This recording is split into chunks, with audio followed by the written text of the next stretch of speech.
अस्सलाम वालेकुम जी, मैं नासर किसाना और ਅਸੀਂ ਅੱਜ ਪਹੁੰਚੇ ਹਾਂ ਜਾਵੇਦ ਜੱਟੂ ਸਾਹਿਬ ਇਹਨਾਂ ਦੇ ਕੋਲ, ਇਹਨਾਂ ਦੇ ਘਰ। ਕਾਫੀ ਟਾਈਮ ਤੋਂ ਇਹਨਾਂ ਦੀ ਬਿਮਾਰੀ ਨੂੰ ਲੈ ਕੇ ਬਹੁਤ ਸਾਰੀਆਂ ਵੀਡੀਓ ਸਰਕਲ ਦੇ ਵਿੱਚ ਸੀਗੀਆਂ, ਜਿਨ੍ਹਾਂ ਵਿੱਚ ਬਹੁਤ ਵਧੀਆ ਵੀਡੀਓ ਵੀ ਸੀਗੀਆਂ, ਜਿਨ੍ਹਾਂ ਦੇ ਵਿੱਚ ਇਹਨਾਂ ਦੀ ਸਿਹਤ ਲਈ ਦੁਆ ਕੀਤੀ ਗਈ। ਬਹੁਤ ਲੋਕ ਇਹਨਾਂ ਦੇ ਫੈਨ ਸੀ, ਪਰੇਸ਼ਾਨ ਸੀ। ਲੇਕਿਨ ਕੁਛ ਨਾਸਰ ਐਸੇ ਵੀ ਹੈਗੇ ਜਿਹੜੇ ਸਿਰਫ ਆਪਣੀ ਵਿਊ ਲੈਣ ਲਈ ਉਹਨਾਂ ਦੇ ਬਾਂਦਰਾ ਤੀਲੀ ਆਉਣ ਵਾਲਾ ਹਿਸਾਬ ਹੋਇਆ ਵੀ ਉਹਨਾਂ ਦੇ ਹੱਥ 'ਚ ਕੈਮਰਾ ਆ ਗਿਆ, ਬੋਲਣਾ ਆ ਗਿਆ, ਤੇ ਉਹ ਕੁਛ ਵੀ ਬੋਲੀ ਜਾਂਦੇ ਆ ਜਿਹਨਾਂ ਵਿੱਚ ਅੱਲਾਹ ਦੀ ਜ਼ਾਤ ਨੂੰ ਲੰਬੀ ਜ਼ਿੰਦਗੀ ਦੇਵੇ। ਤੇ ਇਹਨਾਂ ਦੇ ਬਾਰੇ, ਇਹਨਾਂ ਦੀ ਮੌਤ ਨੂੰ ਲੈ ਕੇ ਵੀ ਖਬਰਾਂ ਜਿਹੜੀਆਂ ਉਹਨਾਂ ਨੇ ਉਡਾਤੀਆਂ ਆਪਣੀ ਵਿਊ ਲੈਣ ਲਈ। ਕੁਛ ਬੰਦੇ ਆਪਣੇ ਘਰ ਲਈ ਜੀਂਦੇ ਹੁੰਦੇ ਆ, ਲੇਕਿਨ ਕੁਛ ਸਟਾਰ ਐਸੇ ਹੁੰਦੇ ਉਹਨਾਂ ਨਾਲ ਪੂਰੇ ਮੁਲਕ ਦੀਆਂ ਉਮੀਦਾਂ ਜੁੜੀਆਂ ਹੁੰਦੀਆਂ। ਉਹ ਆਪਣੇ ਨਾ ਸਿਰਫ ਘਰ ਦਾ ਨਾਮ ਰੋਸ਼ਨ ਕਰਦੇ, ਬਲਕਿ ਆਪਣੇ ਇਲਾਕੇ ਦਾ, ਆਪਣੇ ਮੁਲਕ ਦਾ, ਆਪਣੀ ਧਰਤੀ ਦਾ ਨਾਮ ਰੋਸ਼ਨ ਕਰਦੇ। ਉਹਨਾਂ ਵਿੱਚ ਜਾਵੇਦ ਜੱਟੂ ਸਾਹਿਬ ਵੀ ਹੈਗੇ ਨੇ ਇਨਸ਼ਾਅੱਲਾ। ਤੇ ਅੱਜ ਸਾਡੇ ਨਾਲ ਅੱਲਾਹ ਪਾਕ ਇਹਨਾਂ ਨੂੰ ਤੰਦਰੁਸਤੀ ਦੇਵੇ, ਸਿਹਤ ਦੇਵੇ, ਠੀਕ ਆ। ਤੇ ਅਸੀਂ ਇਹਨਾਂ ਕੋਲ ਪਹੁੰਚੇ, ਸਾਨੂੰ ਭੇਜਿਆ ਸੀ ਮੁਖਤਾਰ ਢਿੱਲੋਂ ਹੁਣਾਂ ਨੇ। ਮੁਖਤਾਰ ਢਿੱਲੋਂ ਸਾਹਿਬ ਇਹਨਾਂ ਦੇ ਬਹੁਤ ਫੈਨ ਆ ਔਰ ਕਬੱਡੀ ਦੇ ਲਵਰ ਆ, ਔਰ ਕਬੱਡੀ ਨੂੰ ਪ੍ਰਮੋਟ ਵੀ ਕਰਦੇ ਆ। ਪਾਕਿਸਤਾਨ 'ਚੋਂ ਬਹੁਤ ਸਾਰੇ ਬੰਦਿਆਂ ਨੂੰ ਅਪਰੋਚ ਕਰਦੇ। ਪਾਲ ਸਿੰਘ ਅਠਵਾਲ ਹੋਣੀ, ਉਹਨਾਂ ਨੇ ਸਪੈਸ਼ਲੀ ਮੈਨੂੰ ਸਵੇਰੇ ਮੈਸੇਜ ਕਰਕੇ ਗਿਆ ਸੀ ਕਿ ਮੇਰੀ ਤਰਫੋਂ ਵੀ ਇਹਨਾਂ ਨਾਲ ਇਹਨਾਂ ਦੀ ਇਆਦਤ ਕਰਿਓ, ਇਹਨਾਂ ਦੀ ਪੁੱਛਿਓ ਆਪਣਾ ਸਿਹਤ ਦੇ ਬਾਰੇ। ਤੇ ਦੱਸਿਓ ਜੀ ਕਿੱਦਾਂ ਹੁਣ ਆਪਣੀ ਸਿਹਤ? जी अलहमदुलिल्लाह काफ़ी बेहतर है जी। अच्छा, आंदरियां तो दसी सी टाइफाइड होया। बिगड़ गया टाइप? हाँ टाइफाइड। तो उन्होंने दवाई दी सी 5 दिन दी, ते 5 दिन तो बाद फिर दोबारा फिर जाके चेक कराना जी। ਅੱਲਾਹ ਪਾਕ ਨੇ ਖੈਰ ਕਰ ਦਿੱਤੀ ਜੀ, ਬੜਾ ਕੰਮ ਪਹਿਲੇ ਕੀਤਾ। ਤੋਂ ਜ਼ਿਆਦਾ ਬਿਹਤਰ ਹੋ ਗਿਆ। ਤੇ ਕੁਛ ਇਹ ਵੀ ਦੱਸਾਂਗੇ ਜੀ ਕਿ ਇਹਨਾਂ ਦੇ ਨਾਂ ਤੇ ਲੋਕਾਂ ਨੇ ਫੇਕ ਆਈਡੀਆਂ ਬਣਾ ਕੇ, ਫੇਕ ਪੋਸਟਾਂ ਬਣਾ ਕੇ ਉਹਦੇ ਵਿੱਚ ਇਹਨਾਂ ਦੀ ਮਦਦ ਦੀ ਅਪੀਲ ਲਈ ਲੋਕਾਂ ਨੇ ਨਾ ਮਤਲਬ ਪੋਸਟਾਂ ਲਗਾਈਆਂ, ਜਦਕਿ ਐਸਾ ਕੋਈ ਨਹੀਂ। ਇਹਨਾਂ ਦੀ ਤਰਫੋਂ ਐਸੀ ਕੋਈ ਪੋਸਟ ਨਹੀਂ ਹੈ ਜਿਹੜਾ ਇਹ ਕਿਹਾ ਜਾਵੇ ਕਿ ਜੱਟੂ ਸਾਹਿਬ ਨੇ ਆਪਣਾ ਲਿਖ ਕੇ ਆਪਣਾ ਅਪੀਲ ਕੀਤੀ ਹੋਵੇ ਮਦਦ ਦੀ। ਮਾਸ਼ਾਅੱਲਾ ਖਾਂਦੇ ਪੀਂਦੇ ਘਰ ਚੋਂ ਆਪਣੇ ਠੀਕ ਆ, ਅੱਲਾ ਦਾ ਸ਼ੁਕਰ ਅਲਹਮਦੁਲਿਲਾ। ਸੋਹਣਾ ਇਲਾਜ ਇਹਨਾਂ ਦਾ ਹੋ ਰਿਹਾ, ਅੱਛੇ ਹਸਪਤਾਲ 'ਚੋਂ ਇਲਾਜ ਹੋ ਰਿਹਾ। ਇਹ ਵੀ ਬਿਲਕੁਲ ਅਸੀਂ ਇਸ ਗੱਲ ਦਾ ਥੋੜ੍ਹਾ ਜਿਹਾ ਨਤਾਰਾ ਕਰਾਂਗੇ ਕਿ ਇਹ ਵੀ ਫੇਕ ਪੋਸਟਾਂ ਲੋਕ ਲਗਾ ਰਹੇ, ਔਰ ਅਸਲ ਦੇ ਵਿੱਚ ਉਹ ਇਹ ਗਰੋਹ ਹੁੰਦਾ ਜਿਹੜਾ ਹਰ ਇਹੋ ਜਿਹੇ ਮੌਕੇ ਤੋਂ ਫਾਇਦਾ ਚੁੱਕਦਾ ਔਰ ਆਪਣੀ ਜੇਬ ਭਰਦਾ, ਜਿਨ੍ਹਾਂ ਨਾਲ ਇਹਨਾਂ ਦਾ ਕੋਈ ਤਲਕ ਨਹੀਂ। ਇਹਨਾਂ ਨੂੰ ਚਾਹਣ ਵਾਲੀ ਦੁਨੀਆ ਬਹੁਤ ਬੈਠੀ ਆ, ਲੇਕਿਨ ਉਹ ਜਿਸ ਤਰ੍ਹਾਂ ਅਸੀਂ ਇਹਨਾਂ ਦੇ ਕੋਲ ਆਏ ਆ, ਇਸੇ ਤਰ੍ਹਾਂ ਇਹਨਾਂ ਦੇ ਕੋਲ ਆਉਂਦੇ। ਇਹਨਾਂ ਦੀ ਤਰਫੋਂ ਕੋਈ ਡਿਮਾਂਡ ਨਹੀਂ ਹੈਗੀ। ਇਹ ਜਿਹੜਾ ਫਿਰ ਤਸ਼ਖੀਸ ਤੁਹਾਡੀ ਆਂਦਰਾਂ ਦੀ ਹੋਈ ਵੀ ਆਂਦਰਾਂ ਟਾਈਫਾਈਡ ਵਿਗੜਨ ਨਾਲ ਉਹਨਾਂ ਨੂੰ ਪ੍ਰੋਬਲਮ ਆ ਗਈ, ਤੇ ਹੁਣ ਡਾਕਟਰ ਕੀ ਕਹਿੰਦੇ ਤੁਸੀਂ ਕਦੋਂ ਤੱਕ ਰਿਕਵਰ ਹੋ ਸਕਦੇ?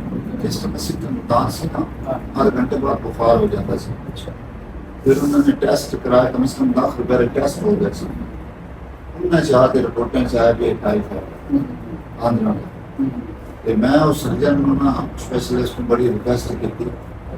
मैं किया कि सर जी अगर थोड़े को माड़ा जो टाइम है ना तो मिनट वास्ते गल सुनो, क्योंकि कुछ लोग रात के बड़े गिरे होंगे, गल करना है सुनना पसंद ही भाई जाने। उन्होंने किया तो यार मैं तीसरा चौथा दिन है तो कराए मेहरबानी करते मैंने छुट्टी दे दी, क्योंकि पीछे अस्सी भी एडे बड़े लैंड लॉर्ड नहीं है। वो बड़ा महंगा अस्पताल है सियाल। तो दूसरे नंबर पर मेरा एक बेटा वो बड़ा परेशान है, वो पीछे कोई शक खा नहीं रहा। और उन्होंने क्या जट्टू कुत्ता तो कुत्ता ने तेरे जो आंदरियां है ना उन्होंने टाइफाइड है, जितों तक तेरा बुखार नहीं टुटना उतों तक तेन छुट्टी नहीं। फिर उन्होंने मैनू एक दिन होर ज्यादा रखा बुखार की वजह से। फिर अलहमदुलिल्लाह 24 घंटे से मैंने बुखार नहीं होया। कल है माड़ा जो है बुखार शाम का, अलहमदुलिल्लाह काफी बेहतर है। ਦੁਆਵਾਂ ਬੜੀਆਂ ਲੋਕਾਂ ਦੀਆਂ ਤੁਹਾਡੇ ਨਾਲ। लोगों ने दुआओं बड़ियां कीतियां। आज मैं जो ही आना अपने चाहने वाले की वजह तो, क्योंकि मेरी सोच भी ज्यादा लोगों ने मैंने प्यार किया। ਇੱਕ ਤੁਹਾਡਾ ਕਲਿੱਪ ਬੜਾ ਵਾਇਰਲ ਹੈ ਜਿਹਦੇ ਵਿੱਚ ਇੱਕ ਸੈਯਦਜ਼ਾਦੇ ਨਾਲ ਤੁਸੀਂ ਭਿੜਨ ਤੋਂ ਇਨਕਾਰ ਕਰਤਾ ਸੀ ਕਿ ਮੈਂ ਨਹੀਂ ਇਹਨਾਂ ਨਾਲ ਇਸ ਤਰ੍ਹਾਂ, ਕਿਉਂਕਿ ਤੁਹਾਡੀ ਕਬੱਡੀ ਚਪੇੜਾਂ ਵਾਲੀ ਹੈ। हाँ जी, ਇਹ ਕੀ ਬੜਾ ਵਾਇਰਲ ਹੋਇਆ ਸੀ? ਇਹ ਕੀ ਸੀਨ ਸੀ? बस तुहानू पता है शहीदा तो बिना तो अधूरी है हर शय। ਹਾਂ जेरे शहीदा नाल लड़िया और तबाह हो बर्बाद होया, वो कुत्ते की मौत में होया और क़यामत वाले दिन ही उन्होंने कदर कोई नहीं। ਅਸੀਂ ਤੁਹਾਨੂੰ ਮੰਨਣ ਵਾਲੇ ਆ ਤੇ ਫਿਰ ਉਹਦੀ ਹਾਲ ਨਹੀਂ ਮੰਨਦੇ ਆ। ਜਿਹੜੀ ਜੱਟੂ ਬਿਰਾਦਰੀ ਜਿੰਨੀ ਬੈਠੀ ਨਾ ਇਸ ਪਿੰਡ ਦੇ ਵਿੱਚ ਜੀ, ਇਹ ਸੈਦੀ ਅਹਿਮਦ ਕਰਨਾ ਵਾਲਾ ਬੜੀ ਵੱਡੀ ਸਰਕਾਰ ਹੈ ਜੀ। ਇਹ ਸਾਰੀ ਉਹਦੇ ਮਾਨੀ ਆਏ, ਮੁਰੀਦ ਆ ਉਹਨਾਂ ਦੇ ਪੈਰੋਕਾਰ ਹੈ। ਇਹਨਾਂ ਦਾ ਮੇਲਾ ਬੜੀ ਧੂਮਧਾਮ ਦੇ ਨਾਲ ਲਗਾਉਂਦੇ ਆ ਤੇ ਉਹਨਾਂ ਦੀ ਬਰਕਤ ਨਾਲ माशाल्लाह बहुत बेहतर है, बहुत ज़्यादा ही एक तो सामने नजर आ रहे सी मेरा मुर्शिद जी, जी। सैयद अहमद शाह साहब, मैं उन्होंने संभलदा नहीं है, मैं उन्होंने मान नहीं लिया। और सारी फैमिली की बहुत मानने वाली है उन्होंने। ये तो मैं अपनी जिंदा एक मिसाल सुनना, एक बंदा सी सऊदी अरब एक मुस्लिम 2-4 महीने की गल ते वो रहंदा सी इत्थे फैसलाबाद दे नाल चक झुमरा उत्थे।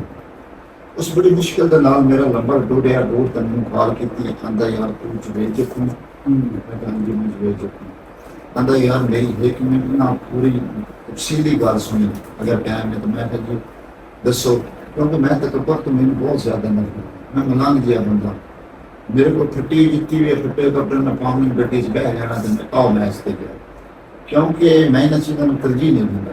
क्यों मैं दुनिया पानी है मिट्टी च रुल जाना, सही बात की लै जाना। मैं अगर 7 करोड़ गड्डी च पावां, एडी महंगी गड्डी तो फिर भी मैं बेच सकूँ। मैं मोटरसाइकिल दा मैं फिर भी बेच सकूँ।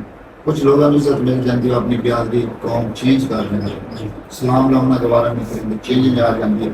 लेकिन मैंने इन चीज़ों तो बड़ी नफरत था।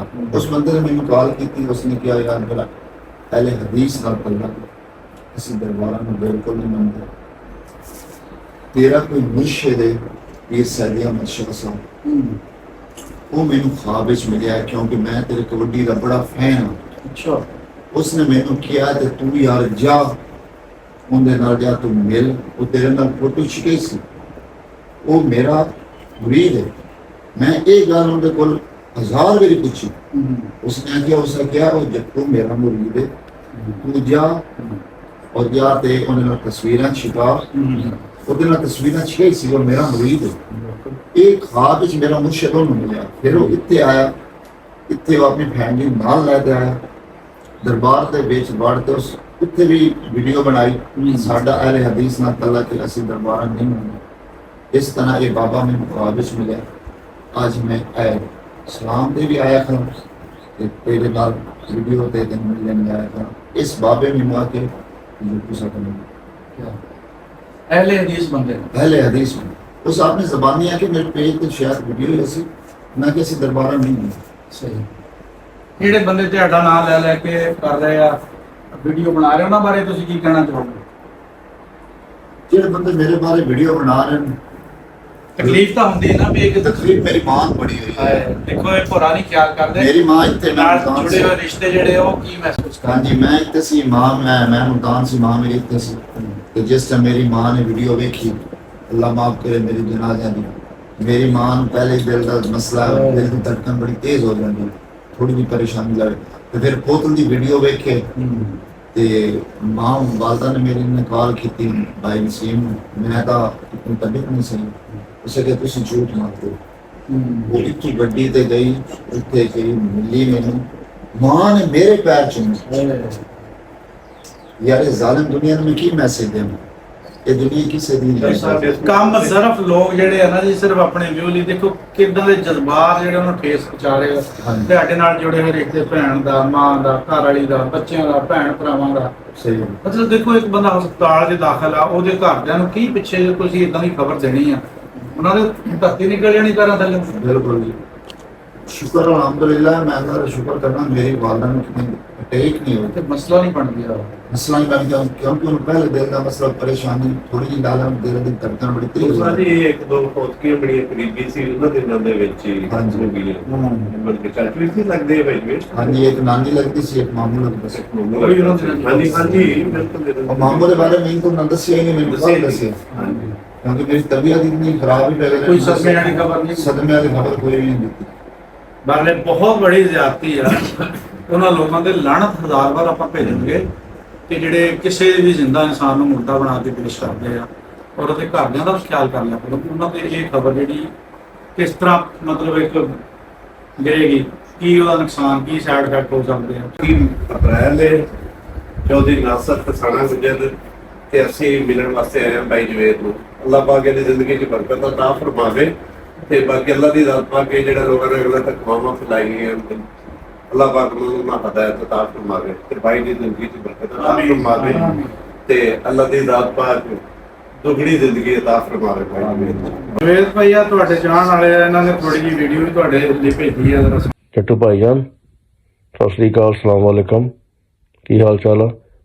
ਹਾਂਜੀ ਭਾਜੀ, ਤੁਹਾਡਾ ਯਾਰ ਸਿਹਤ ਦਾ ਮਸਲਾ ਸੁਣ ਕੇ ਬੜਾ ਦੁੱਖ ਲੱਗਿਆ ਯਾਰ, ਕਿਉਂਕਿ ਤੁਸੀਂ ਜਿਹੜੇ ਦੇਸੀ ਕਬੱਡੀ ਆ, ਖੁੱਲੀ ਕਬੱਡੀ, ਇਹ ਮੈਦਾਨਾਂ ਦੇ ਤੁਸੀਂ ਸ਼ਿੰਗਾਰ ਹੋ ਅਤੇ ਤੁਸੀਂ ਬੜੀ ਐਂਟਰਟੇਨਮੈਂਟ ਕਰਦੇ ਹੋ ਮੈਦਾਨਾਂ ਦੇ ਵਿੱਚ। ਅਤੇ ਮੈਂ ਤੁਹਾਡੀ ਕਬੱਡੀ ਤਕਰੀਬਨ ਜਦੋਂ ਕਿ ਤੁਸੀਂ ਜਹਾਂਗੀਰ ਪੱਪੂ ਹੋਣਾ ਨਾਲ ਖੇਡਦੇ ਹੁੰਦੇ ਸੀ, ਜਾਂ ਇੱਕ ਹੋਰ ਕੌਣ ਹੁੰਦਾ ਸੀ ਉਸ ਮੌਕੇ, ਗੁੱਡੂ ਪਠਾਨ, ਉਹਨਾਂ ਨਾਲ ਜਦ ਖੇਡਦੇ ਹੁੰਦੇ ਸੀ, ਜਦ ਤੋਂ ਮੈਂ ਤੁਹਾਨੂੰ ਦੇਖਦਾ। ਅਤੇ ਤੁਸੀਂ ਬਹੁਤ ਲੰਬੇ ਸਮੇਂ ਤੋਂ ਐਂਟਰਟੇਨਮੈਂਟ ਕਰਦੇ ਰਹੋ ਕਬੱਡੀ ਗਰਾਊਂਡਾਂ ਦੇ ਵਿੱਚ।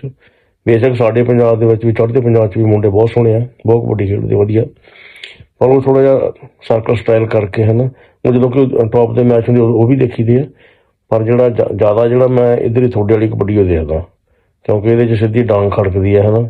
ਆਪਾਂ ਨੂੰ ਪੰਜਾਬੀਆਂ ਨੂੰ ਡਾਂਗ ਸੋਟਾ ਜ਼ਿਆਦਾ ਪਸੰਦ ਵਾ, ਅਤੇ ਤੁਸੀਂ ਬਹੁਤ ਐਂਟਰਟੇਨਮੈਂਟ ਕਰਦੇ ਹੋ ਯਾਰ ਗਰਾਊਂਡਾਂ ਦੇ ਵਿੱਚ, ਹੈ ਨਾ। ਤੁਸੀਂ ਕਿਹੜਾ ਮਤਲਬ ਇਸ ਵੇਲੇ ਦਾ ਜਿਹੜਾ ਕੋਈ ਵੀ ਖੁੱਲ੍ਹੀ ਕਬੱਡੀ ਦਾ ਸਟਾਰ ਤੁਸੀਂ ਹਰੇਕ ਨਾਲ ਖੇਡੇ ਹੋ, ਹੈ ਨਾ। ਅਤੇ ਬਹੁਤ ਵਧੀਆ ਤੁਹਾਡੀ, ਹੈ ਨਾ, ਮਤਲਬ ਜਦੋਂ ਵੀ ਕਦੇ ਜ਼ਿੰਦਗੀ 'ਚ ਡਾਊਨ ਹੋਈਦਾ ਤਾਂ ਉਹਦੀ ਤੁਹਾਡੀ ਕਬੱਡੀ ਲਾ ਕੇ ਦੇਖੀ ਦੀ ਹੈ ਨਾ। ਬਹੁਤ ਵਧੀਆ ਲੱਗਦਾ ਹਮੇਸ਼ਾ ਹੀ ਜਦੋਂ ਤੁਹਾਡਾ ਕਬੱਡੀ ਦੇਖ ਲਈਦੀ, ਜਦੋਂ ਇੱਕਦਮ ਚਾਰਜ ਹੋ ਜਾਂਦੀ ਬੈਟਰੀ ਅਤੇ ਫਿਰ ਚੜ੍ਹਦੀ ਕਲਸ਼ ਹੋ ਜਾਈਦਾ। ਅਤੇ ਬਾਕੀ ਮੈਂ ਜਦੋਂ ਤੁਹਾਡੀ ਵੀਡੀਓ ਦੇਖੀ ਹੈ, ਅਤੇ ਮੈਂ ਇੱਧਰ ਜਿਹੜੇ ਨਾਸਰ ਕਸਾਣਾ ਸਾਹਿਬ ਆ, ਇਹਨਾਂ ਨਾਲ ਗੱਲ ਕੀਤੀ ਸੀਗੀ। ਮੈਂ ਕਿਹਾ ਇੱਦਾਂ ਕਰਕੇ ਯਾਰ ਮੁੰਡੇ ਦੀ ਵੀਡੀਓ ਆਪਾਂ ਤਾਂ ਹੁਣ ਵੀਡੀਓ ਤੋਂ ਪਤਾ ਨਹੀਂ ਲੱਗਦਾ ਕਈ ਵਾਰੀ, ਹੈ ਨਾ, ਕਿ ਇਹ ਨਵੀਂ ਵੀਡੀਓ ਆ ਜਾਂ ਪੁਰਾਣੀ ਆ। ਸੋ ਇਹਨਾਂ ਨੇ ਫਿਰ ਦੱਸਿਆ, ਕਹਿੰਦੇ ਹਾਂ ਵਾਕਈ ਉਹਦੀ ਸਿਹਤ ਦਾ ਮਸਲਾ ਚੱਲ ਰਿਹਾ, ਵੀ ਇਸ ਮੌਕੇ ਦੀ ਕੋਈ ਹੈ ਵੀਡੀਓ। ਅਤੇ ਫਿਰ ਇਹਨਾਂ ਨੂੰ ਮੈਂ ਕਿਹਾ ਸੀਗਾ, ਮੈਂ ਕਿਹਾ ਯਾਰ ਤੁਹਾਨੂੰ ਤਕਲੀਫ ਦੇਣੀ, ਵੀ ਜਾਣਾ ਪੈਣਾ ਤੁਹਾਨੂੰ ਉਹਨਾਂ ਕੋਲ, ਹੈ ਨਾ, ਕਿਉਂਕਿ ਇੱਥੇ ਜਦੋਂ ਵੀ ਕਿਤੇ ਕੋਈ ਇੱਦਾਂ ਦਾ ਕੋਈ ਮਸਲਾ ਹੁੰਦਾ, ਵੀਡੀਓ ਦੇਖੀ ਦੀ ਹੈ, ਕੋਈ ਲੋੜਵੰਦ ਭਾਈ ਬੰਦਾ ਜਾਂ ਕੋਈ ਕਈ ਵਾਰੀ ਬੀਬੀਆਂ ਜਾਂ ਕਿਸੇ ਵੀ ਤਰ੍ਹਾਂ ਦਾ ਕੋਈ ਸਿਹਤ ਦਾ ਮਸਲਾ ਹੁੰਦਾ, ਤਾਂ ਜਿੰਨੇ ਜੋਗੇ ਹੈਗਾ ਕੋਸ਼ਿਸ਼ ਕਰੀ ਦੀ ਹੈ ਕਿ ਨਾਲ ਖੜਿਆ ਜਾਵੇ, ਹੈ ਨਾ, ਲੋੜਵੰਦ। ਸੋ ਇਹਨਾਂ ਨੂੰ ਦੱਸਿਆ ਸੀ, ਮੈਂ ਕਿਹਾ ਇੱਦਾਂ ਕਰਕੇ ਵੀ ਤੁਸੀਂ ਯਾਰ ਉੱਥੇ ਟਾਈਮ ਕੱਢਣਾ ਪੈਣਾ ਤੁਹਾਨੂੰ। ਇਹ ਕਹਿੰਦੇ ਕੋਈ ਨਾ ਜਾਵਾਂਗੇ, ਵੀ 7 ਘੰਟੇ ਦੀ ਡਰਾਈਵ ਆ, ਤਾਂ ਅਸੀਂ ਜਾਵਾਂਗੇ, ਹੈ ਨਾ। ਸੋ ਭਾਈ ਜਾਨ ਨੇ ਸਾਨੂੰ ਸਾਡੀ ਬੇਨਤੀ ਤੋਂ ਤੁਹਾਨੂੰ ਮਿਲਣ ਆਏ ਆ, ਅਤੇ ਅਸੀਂ ਤੁਹਾਡੇ ਨਾਲ ਹਮੇਸ਼ਾ ਖੜ੍ਹੇ ਹਾਂ ਅਤੇ ਖੜ੍ਹੇ ਰਹਾਂਗੇ, ਕਿਉਂਕਿ ਇਹ ਜਿਹੜੀ ਕਬੱਡੀ ਦੀ ਸਾਂਝ ਆ ਸਾਡੀ, ਹੈ ਨਾ, ਇਹ ਹਮੇਸ਼ਾ ਸਦੀਵੀ ਸਾਂਝ ਆ ਸਾਡੀ, ਹਮੇਸ਼ਾ ਚੱਲੂਗੀ। ਅਤੇ ਆਪਾਂ ਹੁਣ ਜਿੱਦਾਂ ਕਹਿੰਦੇ ਆ ਮਿੱਟੀ ਤੋਂ ਬਣੇ ਇਨਸਾਨ, ਅਤੇ ਮਿੱਟੀ ਦੇ ਨਾਲ ਹੀ ਜੁੜੇ ਹੋਏ ਆ, ਅਤੇ ਜਿਹੜੀ ਮਿੱਟੀ ਦੀ ਖੇਡ ਆ ਸਾਡੀ, ਉਹ ਸਾਨੂੰ ਦਿਲੋਂ ਪਸੰਦ ਆ। ਸੋ ਕੋਈ ਗੱਲ ਨਹੀਂ, ਪਰਮਾਤਮਾ ਕਰੇ। ਪਹਿਲੀ ਗੱਲ ਤਾਂ ਇਹ ਹੈ ਕਿ ਤੁਸੀਂ ਠੀਕ ਹੋਵੋ ਬਹੁਤ ਜਲਦੀ, ਅਤੇ ਤੁਸੀਂ ਹੋਵੋਗੇ ਠੀਕ, ਹੈ ਨਾ, ਸਾਨੂੰ ਵਿਸ਼ਵਾਸ ਹੈ ਇਸ ਗੱਲ ਦਾ। ਪਰਮਾਤਮਾ ਜ਼ਰੂਰ ਮਿਹਰ ਕਰਨਗੇ, ਤੁਸੀਂ ਜਲਦੀ ਠੀਕ ਹੋ ਕੇ ਅਤੇ ਦੁਬਾਰਾ ਫਿਰ ਮੈਦਾਨਾਂ ਦਾ ਸ਼ਿੰਗਾਰ ਬਣੋਗੇ। ਇਹਨਾਂ ਦੀ ਤਰਫੋਂ ਜੀ ਆਪਣਾ ਛੋਟਾ ਜਿਹਾ ਉਹਨਾਂ ਨੇ ਆਪਣਾ ਭੇਜਿਆ ਹੈ ਰਕਮ, ਤੁਸੀਂ ਲੈ ਲਓ, ਇਹਨਾਂ ਦਾ ਗਿਫਟ ਹੈ, 31,000 ਰੁਪਏ। बहुत मेहरबानी की ना ਮੁਖਤਾਰ ਮੁਖਤਿਆਰ ਸਿੰਘ जी, मुख्तार सिंह ढिल्लों साहब, बहुत मेहरबानी। इस 31,000 जो 31,000 तुम भेजा ना मुख्तार ढिल्लों साहब, इनका 31 करोड़ रुपये मुकाबला नहीं कर सकता, क्योंकि जो मुसीबत के काम आ जाए ना, तो सब तो कीमती दोस्त है। और इस वीडियो के जरिए मैं एक मैसेज देना चाहना सर्कल कबड्डी के प्रमोटर कोचा नूं, क्या असी एक खुली कबड्डी वाले मुसलमान है और साडा पाकिस्तान नाल ही लिंक है, और ज़्यादातर खुली कबड्डी के जोड़े प्लेयर होते हैं ये गरीब तरह के ना तलक रखते हैं, और फिर अल्लाह इन्हें इज्जत देता है, पर आस्ता आस्ता आस्ता ये उठते जाते हैं। अगर किसी सर्कल कबड्डी प्लेयर में कोई चोट लग जाए, कोई मसला बन जाए, 100 महकमा उत्ते पहुँच पैंदा, 100 सपोर्टर उत्ते चला जाता उन्होंने सपोर्ट करने वास्ते। अलहमदुलिल्लाह, मैंने अल्लाह का शुक्र है। लेकिन यार मैं उन्होंने प्रमोटर को ये मैसेज देना चाहना, अगर खुली कबड्डी के किसी नाल कोई मसला बन जाए तो यार तुहानू इस चीज़ का शायद अंदाजा होवे, पता नहीं किस तरह घर चला रहा होता है वो प्लेयर अपना, तो तुसी खुली कबड्डी वाले नाल कोई मसला बने, मैं हट दे भी उन्होंने सपोर्ट की करो यार। जेडे सर्कल कबड्डी के प्रमोटर है ना, वो खुली कबड्डी वाले ने जनाब वाला सपोर्ट की करो। काफ़ी लोगों की वीडियो ही आ जाते हैं, एक कबड्डी 2 नंबर है, मैं इस टाइम बीमारी बैठा, कबड्डी 2 नंबर है, लेकिन मैं हलफ नाल कहना चार्ट तो 2 नंबर नहीं हो सके, चार्ट तो 2 नंबर ही है ही, मैं इस चीज़ का हलफ देने को तैयार हूँ, चार्ट तो 2 नंबर ही देना है। मैं बस ये रिक्वेस्ट है भाई और यार, माशाल्लाह बड़ा अच्छा लगा इतने सफ़र तो आन, और मैंने पता ही नहीं भाई परवेज ने मैंने मैसेज किया ते जनाब वाला भाई नासिर हुसैन तो नाम तो समझना ते परवेज भाई दिल तो आई लव यू हो गया दोस्त ने दिल तो इलावी हो गया बुलेस भाई भाई जेड़ी इतना अच्छा इंसान है, इतने इंसानों की मदद करता है। अल्लाह उन्हें सलामत रखे, अल्लाह नासिर भाई ने सलामत रखे। ये जिस बंदे ने 31,000 भेजे हैं, ਮੁਖਤਾਰ ਸਿੰਘ ਢਿੱਲੋਂ। मुख्तार हुसैन ढिल्लो साहब, ये फाज कोई नहीं, मुख्तार हुसैन ढिल्लो साहब, इस 31,000 ਦੇ ਵਿੱਚ कितनी मोहब्बत छुपी हुई है। तो अल्लाह तुहानू सलामत रखे। इंसान वही अच्छा है ਜਿਹੜਾ ਤੁਹਾਡਾ एहसास होते, बस ਜਿਹੜਾ ਤੁਹਾਡਾ एहसास ही नहीं बन सकता, चाहे वो 500 रुपए का मालिक है। मेरे समझे इंसान पे अगर कुछ दे नहीं सकते हो ना, दो अल्फाज हौसले से बोल लेते, ये भी एक बहुत बड़ी नेकी है। तो मैं भाई और पूरी टीम भाई और सारे का दिलों शुक्रिया अदा करना इस मुश्किल टाइम के भाई होरी मेरे हर साल। ਬਹੁਤ ਸ਼ੁਕਰੀਆ ਜੀ ਜਾਵੇਦ ਜੱਟੂ ਸਾਹਿਬ ਸਾਡੇ ਨਾਲ ਸੀਗੇ। ਅਸੀਂ ਵੀ ਆਖਰ ਤੇ ਹੀ ਆਪਣਾ ਇੱਕ ਸੁਨੇਹਾ ਦੇਵਾਂਗੇ ਪਾਕਿਸਤਾਨ ਕਬੱਡੀ ਫੈਡਰੇਸ਼ਨ ਨੂੰ ਜਾਂ ਹੋਰ ਜਿਹੜੇ ਕਬੱਡੀ ਲਵਰ ਹੈ ਉਹਨਾਂ ਨੂੰ ਕਿ ਇੱਕ ਤਾਂ ਕਬੱਡੀ ਦੇ ਪਲੇਅਰ ਦੀ ਲਾਈਫ ਬਹੁਤ ਥੋੜੀ ਹੁੰਦੀ ਆ। ਉਹਦੀ ਗੇਮ ਦੀ ਲਾਈਫ ਦੀ ਗੱਲ ਕਰੀਏ ਤਾਂ ਥੋੜੀ ਦੇਰ ਬਾਅਦ ਉਹ ਕਿਤੇ ਨਾ ਕਿਤੇ ਮਸਾਇਲ ਬਣ ਜਾਂਦੇ ਆ, ਫਿਰ ਉਮਰ ਦਾ ਤਕਾਜ਼ਾ, ਫਿਰ ਸੱਟਾਂ ਚੋਟਾਂ ਸਾਰੀਆਂ ਨਾਲ ਚੱਲਦੀਆਂ। ਤੇ ਜਦੋਂ ਕੋਈ ਇਸ ਤਰ੍ਹਾਂ ਦਾ ਮਾਮਲਾ ਹੁੰਦਾ ਹੈ ਉਦੋਂ ਫਿਰ ਇਹਦੇ ਨਾਲ ਜੁੜੀ ਹੋਈ ਜਿਹੜੀਆਂ ਚੀਜ਼ਾਂ ਆ, ਕਿਉਂਕਿ ਵਿਚਾਰੇ ਫਿਰ ਹੋਰ ਕੰਮ ਤੇ ਕੋਈ ਕਰ ਹੀ ਨਹੀਂ ਸਕਦੇ। ਹੁਣ ਇਹਨਾਂ ਨੇ ਫਿਰ ਕੋਈ ਹੋਰ ਕੰਮ ਨਹੀਂ ਕਰਨਾ ਹੁੰਦਾ, ਇੱਕ ਸਟਾਰ ਹੁੰਦੇ ਆ। ਤੇ ਇਹ ਫੈਡਰੇਸ਼ਨ ਨੂੰ ਜਾਂ ਹੋਰ ਜਿਹੜੀਆਂ ਸਾਡੇ ਕੰਡੀਸ਼ਨ ਨੂੰ ਚਾਹੀਦਾ ਇਹਨਾਂ ਨੂੰ ਮਾਲੀ ਸਪੋਰਟ ਲੋਕ ਦਾ ਮਹਿਕਮੇ ਚ ਹੁੰਦੇ ਆ, ਮਾਸ਼ਾਅੱਲਾ ਉਹਨਾਂ ਦੀ ਤਨਖਾਹਾਂ ਹੁੰਦੀਆਂ, ਫਿਰ ਉਹਨਾਂ ਦੇ ਟੂਰ ਲੱਗਦੇ ਆ। ਅਗਰ ਕੋਈ ਸਰਕਾਰ ਵਾਲਿਆਂ ਨੂੰ ਚੋਟ ਲੱਗ ਜਾਵੇ ਸਾਰੇ ਪਹੁੰਚ ਜਾਂਦੇ ਆ। ਅਗਰ ਖੁੱਲੀ ਵਾਲੇ ਕੋਈ ਕਬੱਡੀ ਦਾ ਪਲੇਅਰ ਵਿਚਾਰੇ ਚੋਟ ਲੱਗ ਜਾਵੇ ਕਿ ਉਹ ਇਨਸਾਨ ਨਹੀਂ, वो एक प्लेयर नहीं है, बस फर्क इतना है वो किसी मैच नहीं है बस। और मैं यही मैसेज देना चाहता हूँ, कुछ लोग आर्मी जाते हैं, आर्मी छोड़ते वापस चले जाते हैं, नस जाते हैं यार। ਤੁਹਾਡਾ ਸਭ ਤੋਂ ਅੱਛਾ ਜਿਹੜਾ ਨਾ ਰੋਜ਼ਗਾਰ वो अच्छा होना चाहिए, पक्का होना चाहिए। खुली कबड्डी चोट लगी अल्लाह ना करे कोई बीमारी प्लेयर खत्म। खुली कबड्डी वाला ने यही मैसेज है, अगर कितना लोगों की आर्मी नौकरी है ना तो छोड़ तो चले अंदर, अल्लाह का वास्ता ही ने नौकरी ना छड़िया, पक्का रोजगार होना जरूरी है। कबड्डी का मुल्क कबड्डी है और अच्छी जिंदगी गुजारो। कबड्डी के प्लेयरों को ये मैसेज है, अच्छा तलक बनाओ, उस जगह पैसा ही नहीं काम आता जिथे एक अच्छा तलक काम आता। बिल्कुल सही। अल्लाह पाक तुहानू खुश रखे, तुहानू सेहत तंदुरुस्ती देवे। दुआ करो सारे देखने वाले भी कि जल्दी ही मैदानां दी जीनत बन अपनी कबड्डी वाले बाहर आउण। बहुत शुक्रिया।